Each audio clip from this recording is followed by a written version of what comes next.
Hi friends, आज फिर से हम एक नई वीडियो लेके आए हैं जो कि अहंकार बेस्ड कहानी है। तो हम इस कहानी की शुरुआत करते हैं।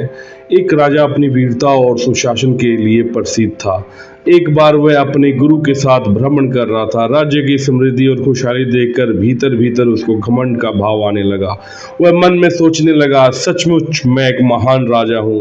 मैं कितने अच्छे से अपनी प्रजा का देखभाल करता हूँ। गुरु सर्वज्ञानी थे। वह तुरंत ही अपने शिष्य के भाव को समझ गए और तत्काल उसे सुधारने का निर्णय लिया। रास्ते में ही एक बड़ा सा पत्थर पड़ा था। गुरुजी ने सैनिकों को उसे तोड़ने के निर्देश दिए। जैसे ही सैनिकों ने पत्थर को दो टुकड़ों में किया, अविश्वसनीय दृश्य दिखा। पत्थर के बीचों बीच कुछ पानी जमा था। उसमें एक छोटा सा मेढक रह रहा था।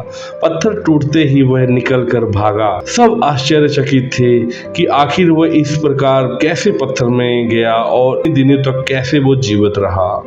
अब गुरुजी ने राजा से पूछा, यदि आप ऐसा सोचते हो कि आप इस राज्य में हर किसी का ध्यान रख रहे हो, सबका पालन पोषण कर रहे हो, तो बता दें पत्थर के बीच फंसे उस मेढक का ध्यान कौन रख रहा था? बताइए कौन है इस मेढक का रखवाला? राजा को अपनी गलती का एहसास हो चुका था। उसने अभिमान पर पछतावा होने लगा। गुरु की कृपा से वे जान चुका था कि ईश्वर ही है जिसने हर एक को जीव को बनाया है और वही उसका ध्यान रखते। कई बार अच्छा काम करने पर मिलने वाले यश और प्रसिद्धि से लोगों के मन में अहंकार घर कर जाता है। अंततः यही उनके दुर्गति का कारण बनता है। अतः हमें ध्यान रखना चाहिए, हम चाहे इस जीवन में किसी भी ऊंचाई पर पहुंच जाएं, कभी घमंड ना करें। इस कहानी से हमें यही शिक्षा मिलती है कि हमें घमंड नहीं करना चाहिए।